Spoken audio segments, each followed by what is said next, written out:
every day as such. But the wise man said that enjoy life. See it as a gift. Have this attitude towards life. But remember that there are other days that are coming that are supposed to be called the dark days. Yesterday we were at Agugu. We went to bury somebody who was dead. And as we went to the cemetery, I looked at everyone else there, their neighbors. All of them were put in a box. Some of them were in whatever, and today they even put towels all around it. And it's all hot in there, and they have all closed their eyes, and their world is full of darkness. They will be in darkness for so many days. The writer saying that, remember this life God has given you is sweet. In other words, he's trying to say that it is enjoyable and it's great being alive. And go ahead and enjoy the gift of life God has given you. But remember that there are other days that will come. They are called the days of darkness. Those days will be many. Those days will be many. Na chese sa edaboni ya na se esumi edi nipa anyway ebedoso asene enkwa yetima na se wikitanwe Apostle Dr. Ebenezer Hagan, Youth Director, Church of Pentecost. Ghana man panyin John Dramani Mahama ene empanyinfo a womo ewo Ghana Institute of Freight Forwarders ayenhyemu na enkomotwehye ni mo ena wade ade sede atu omanim so omonhwe so mbeye adwuma na adwuma no omoye no omonka wo mo hom no omonye se beye Ghana ye important hub no ebetime aye akono na nenkasa yemu no ena watch say administrative charges a enya mepie mo ewo emahye bedwanim no empanyinfo no hye na wo momfa ma mepie mo emahye bedwam na emahye bedwafo anintum ansa na omode ahyase aye adwuma. We charge the Minister of Transport to go into it and sit with the shipping lines and look into those administrative charges. And the point is, the law says that fees and levies shall be ratified by Parliament. And you cannot charge any fee or levy within the territories of Ghana without parliamentary approval. And so that must be rectified as soon as possible. And so we charge the Minister of Transport and the Attorney General to make sure that those fees are brought to Parliament for approval before they can charge. So we are on the same wavelength with you. We think we should make our ports the desired destination for everybody to bring his goods through. Because it's some of these bottlenecks that are making some of our importers bring their imports through Lome, because they pay less fees, less charges, and then they still even make money tracking the goods from Lome to Accra. And so I think we support very much that the Ministry of Finance and Transport and the Ghana Shippers Authority and all of them must as quickly as possible bring order to the port by addressing these bottlenecks. Mampanya manasuwa wasai edeka hubiem se etu ahodo a eya na yetua ewo port no empanyifo de niema begu akwani ma ha o mani wo mu pa se beya emu beda ho frenchim ene kroje. We fulfill some of the promises that we had set up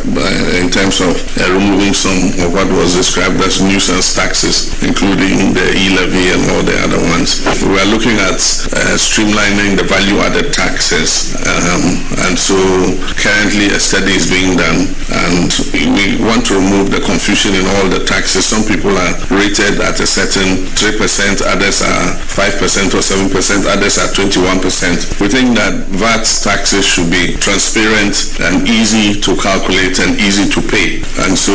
I think as part of the media review, the minister will update the public on what we're doing to rationalize those VAT taxes so that everybody can easily understand the taxes they have to pay, and it will make compliance better. Ghana Mampenyin John Dramani Mahama. Mame for entro so na yenkopie mo na watwi awieye owura Brian Champon a wono wayi ni tisi wo pre eye franka tuo akonwa na ewo NPP amanyuko nim ekokopie mo ewo mampani dada je ekufo ne nan eso na okoye na omampani dada akufo ene kasa no si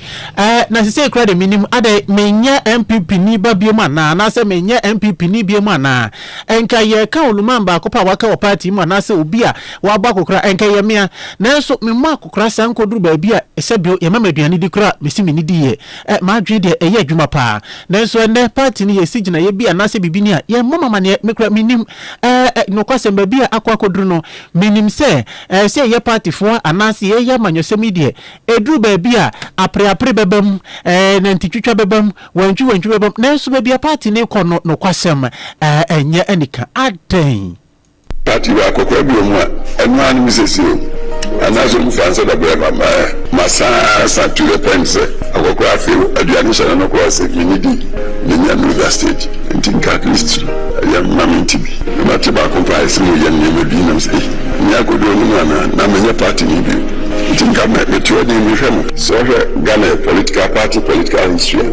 ya can say UGCC but if 47 number 69 Buzia Pent Radio power that Ghana 2 years 3 months Buzia time me 69 maybe 30 years be a member of parliament be a founding member of Progress Party 2 years 3 months Buzia I am deputy foreign minister a champion 2 years name say the team and them dash for prison with them 1 year 3 months something that they are question move behind another detention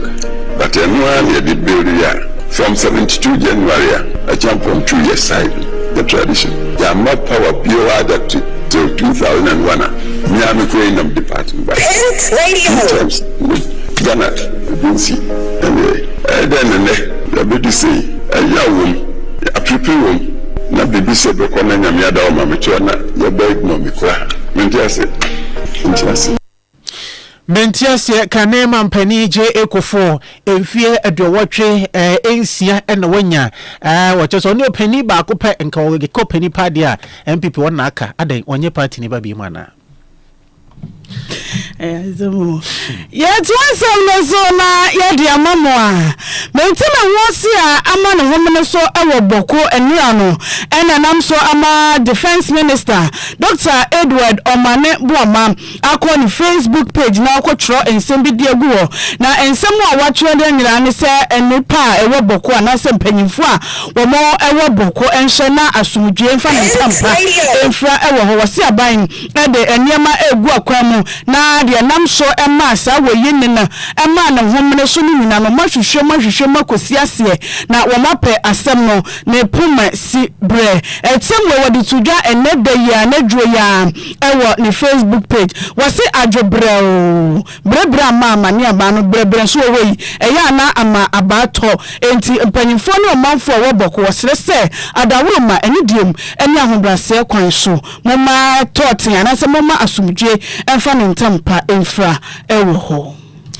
Mame for entroso na anopeya ena interior minister no nyamfo Muntaka Mubarak Mohammed wo yen central for Asia mo wo enkran we government accountability series wo hyase na chese wo chese abrano ni abrano bia no aswafo anasa so yahodo no rombeba na wo de akuntabuo mapa abre o my Ghana edfa hweye na wonom de da no anasa sede hweye no esi edi dwuma ede efa na we interior minister Onyamfo Muntaka a wono asem ra hye ni manfo wono ewaso wase na no pay woni centrofo kasa na kasa mu no wode etudwa kire se de course ewo Ablekumanov about mpesua so no fiada no kwasem woni IGP akasa wa hye IGP se ni manimu ya wonye nhwemu emu do feko na wonfa wonom a wonom amfam na kwansha na so wodi anyamprasem ni samone no yemfa mu nyina emra megina emranim na kasa mu wo chese wodi video sa wonsa kan ye nyina edefa de course no wodi nyina ama IGP. Not my party, not any group will we sit and allow to see the resurgence of vigilantism. I have spoken to the IGP family on all the happenings of Ablekumanov. The videos have been forwarded to him. We've instructed him to act swiftly, bring the perpetrators to book. We are not going to condone whether people within our party or outside our party into going around doing anything allowed to form. Ladies and gentlemen, peace and security are paramount in the development of any nation. It is therefore our collective responsibility as Ghanaians to active in their religion, ethnic origin, or economic or social status. On this note, Honorable Minister, I wish to thank you for this opportunity to assure the people of this country that as a ministry, we shall remain committed to this cause. We Onyamfo Muntaka Mubarak. Director of Policy Engagement and Partnership, Emma Center for Democratic Development, Eye Owura Kojo Pumpuni Asante, wase kwanya ye faso to aba wo mayimu ene ne ye bia ya na kwaso wa abato mremu no entwayi ni nyina da akwagina na no abato akwaso ewo Ablekuma North ma menteme ho ase ema ne homne so ewo eho no ene wase sese ya pa na Ghana fo beto akwaso pa ato abade a ene na nyi obi ne kuma ntwibu osi akona di niti ebedi a kirema dabi. Whose main objective of setting up an organization is to aggregate our collective interests so that they can govern and help us, achieve our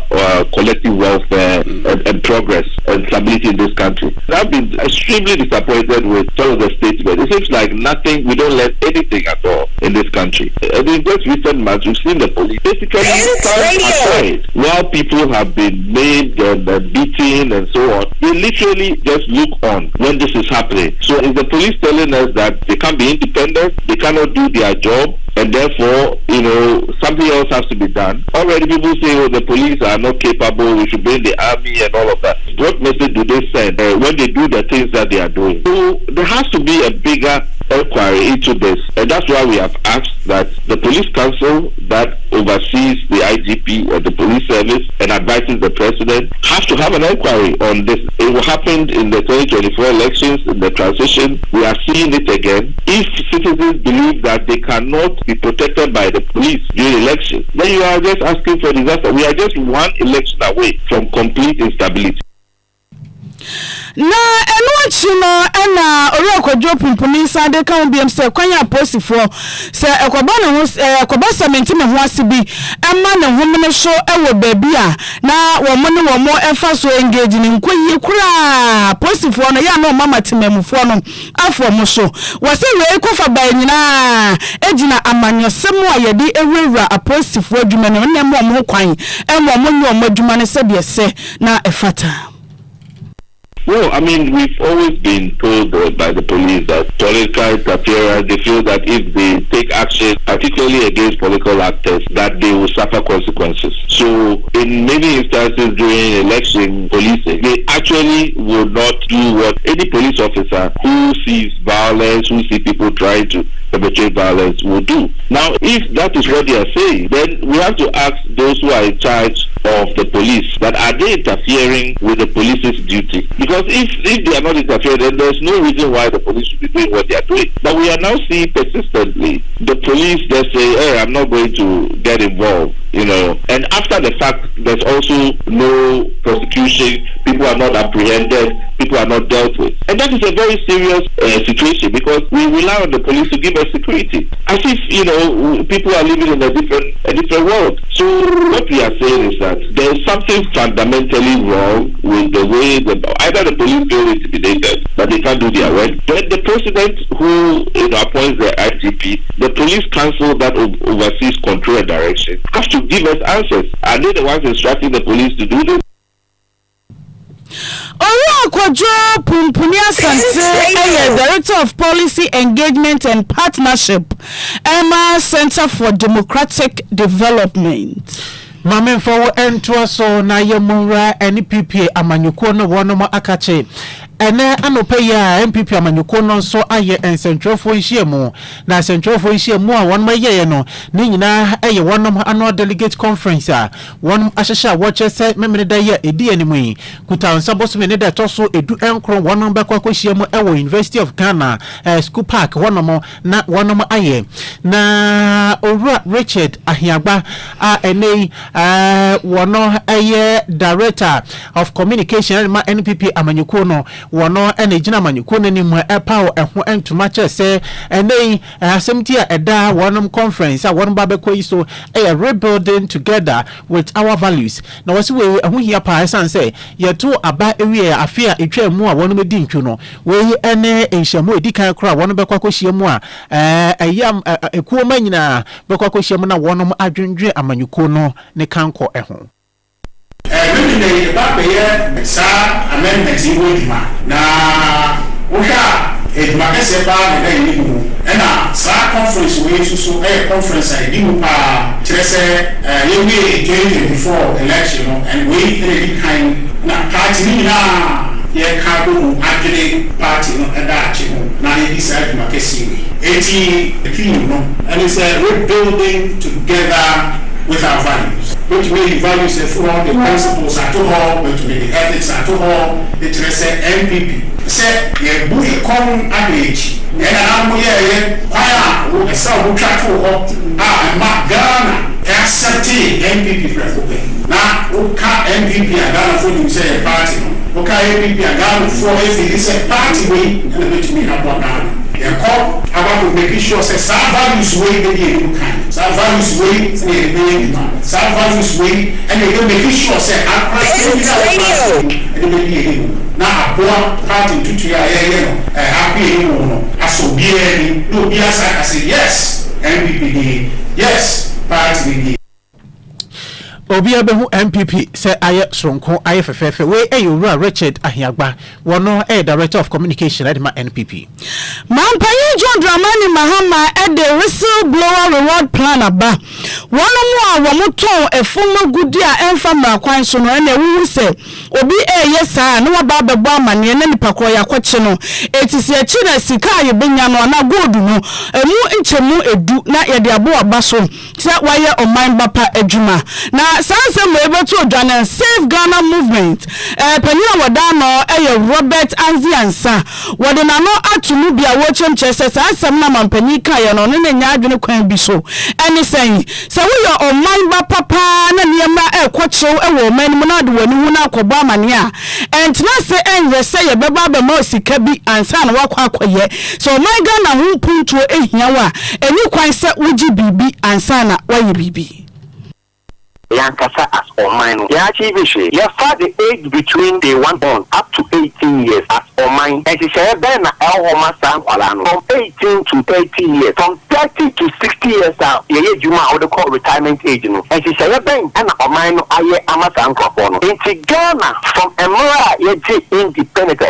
Oman, Ghana, but I assume. And she said, be a buyer. The million for so, no man's war. Men, penny, professor, measures of the Mexico, the Bunko, cemetery, be not meaning, say, no ejuma wo ho bibia akoso good road healthcare akoso na menim say good na ehweme man atati mu no enu wa na yetu de ma oman no tum power me mpeni so be fi China embe to galam say me mpeni fi ma mpeni all matter announcement ni po any good wo so good afi ka cheme say obi wi agoda o ba na kan it means it's for you I would ya say menim say me japade a na so obi wi na ma chin bakọ na me ji 10% aire e me dey I na say obi wi am me japade na ma chin pa na I am 10%. I was say for no say the property belongs to you. So don't allow a foreigner to come and take ownership because that I'm saying you. Even say that I'm saying and share India. So you can say you are in to reset the country, educate the people to understand your vision. And yes, sir, you struggle. Oh my Ghana, she is until the people will understand why we vote. When we a leader. And after you want to become a leader, you identify a problem. Pent Radio. Save Ghana movement CEO Robert Anziansa ena yatinini. Na assembly member wono ewo baby Alec Bosomtwe eda eye Owura Joseph Osei Apia wose wasrada aban na afa sumpanifo muntwamani namna mehwe etade Alec Bosomtwe esanse eno eya kwansra bia Ghana sika pa nanso ene ahye sika na ne adwe woso nemom se ne nsiesie ne kura no ayakachi woso wo hia nsiesie na se Alec Bosomtwe hia nsiesie na afa so adwuma pii wo ho a ebetimi aboa ma yadane eyesutade no ani ama atwe akwansrafo bebre ama wonom abaho ononyamfo Joseph Osayapia ana mpanifo ema yeti asese obofo bi efe na wakra bompe ebe pie nsuo no so ema yenyan nsuo no na so pa abrane abrina no na etu nkronkro efe nsuo no eteni ye chami ya ba ye nsuo no are ena asam ketwa otu ani hwe mebonku nsuo anoma ba bia woteli esi nyina no na ewo nsuo no esi area bedru bia me no to last month na nsuo ba bia buo ide nyina no na nsuo ho ba sese ba bia akodu abrane abrina no ria na enti ebesere abai omomra emehwe insuo no omumra no mo ba emepene pomasibre se mpo wose ye yi anu anu ani nyina na insuo ni sa aba na chi a insuo na sa aba na chi because so here first na insuo no etimi eto na insuo no ebi yede ebem but this time around no insuo na to first no entimi nto saa ebi ama insuo no ria na ewe nti o se abai eba behwe na ochiame nana yawo bedu wa nonso e de BAP so de onu enim ene de wahu ewo ensuoi ne kura eho say you minister regional minister ababe no ba enu se ninti lake be kra ko am not to DC and then say DC minister if you want no nyina wo chamba ho say chona na neat aka eniema sama hat ene kron be ni konwa odi be decorate wo be mani pe biara abe na ka restaurant no wo ha biara mani baje we nana ya obadu ochiame a wono so de nano atumu bi erfalik bosomtwe wi a ewie na face no kra eho yakwa babia ni anya so be kwa imensi medjodifo bia wo mo ewo babia ni ena wo muso na dane se efi mene wo mo papa o manfo bia wo ho chese se do musi tura egu dwom ho no entwaye Lady Yentimin Hakla, Musum Bassel and Nine, that the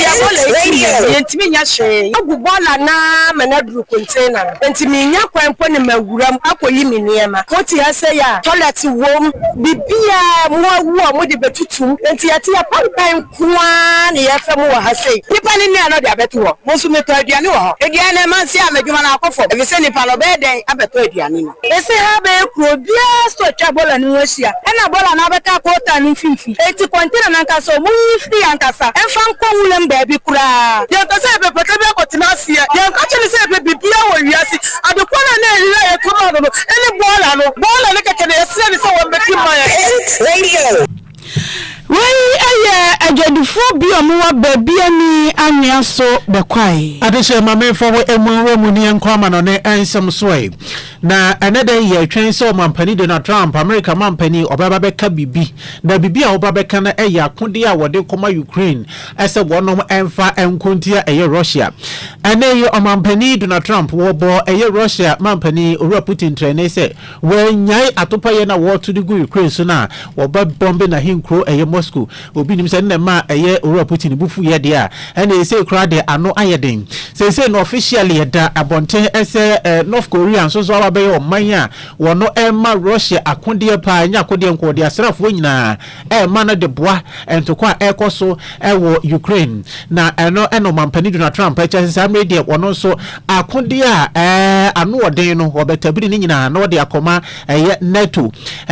na NATO nso de akoma Ukraine wasiza akode ne enya kwawo ne mo ombetu aka European Union fo betu aka afi NATO fo mo so betu aka na mo akode a wode kwa akoboa Ukraine say Ukraine mampani woso afra na che no odi bisenka wura Putin ebetie wura Trump nensem nanka wajanto kwa nenso akwa ese nyade wura Putin why na adwuso babijanto kwa nti o mampani che se American so akode no obesoa bebre adi akwa ma Ukraine areshe kase ni nyina esi diana edi emu akotine bi ene say wadi afutu akọ ediama eye mabu ni titiri ese enkwa nyame de ama ye ne ede yenso mu ye ne mo yen kan se daboni bi nso edi anim mampanye John Dramani Muhammad ya tumpanyimfo mu Port Harbour anim se wo mo administrative charges on fa mepiem wo emashibedwam na emashibedwafo anintum amampani dadaje ekofo ebisa MPP fo sa de onye ekoba biemu na enenne ye sigira ya ne abo asa ne hui Defense Minister Dr. Edward Omane Boamase mentime wose a ama ne homne so ewo bokono mpanyimfo ebeye mu nhwehwemu asiase owo mu ntaka nso se de course oblekuma nofa entwa ye enamra kwan mu nyina no wode ama IGP se IGP enye nonko mu hwehwemu ensemweni afoforo pina na ewie se mo se mo mayen na yatna sidi asom se wie prem so breka se wo Pent Radio 100.1 Reverend Father ene kwabde so do me eboye chidom de free newsroom sa enso so ena seke okay waje bre wo technical room stream ni nyina live ede ema ye ema won so wunya bi etie ye Ohenere Spices na face so Ohenere non-dairy pardon mark ena efa kase hu ka nyina ema ba bibia wo no won so otimi etie ebie Ofori Williams yedase ye hu won so wo de wa hanomo me se Samre Abrebia Pent Radio ba Facebook a onipa bia wo beba na wonso wababe like ahye no ye be recognize so enti Manuel enti wonso yedase gift kwansa yedase Abrebia no monkoso na mon like Pent Radio ye Facebook na fe monko YouTube so na monko hwe videos ni nyina Ohenere Spices na fe so Ohenere non-dairy na efa kase huka eche breaking kama wo eyeme Ohenere benya akomene mame ajua ahinkra kechi yadamo se ama monitor adeshi Midofo a minnim ho gro na say die waduane ne da no ayesronko anyo mira Ohenere Spices abefi aduane da ayesronko Ohenere chicken seasoning se wo tutu wo chi ana wo ye akokɔ nam ho bobia fakakra sum froye no Ohenere stew seasoning ba mama jeta jollof no Ohenere jollof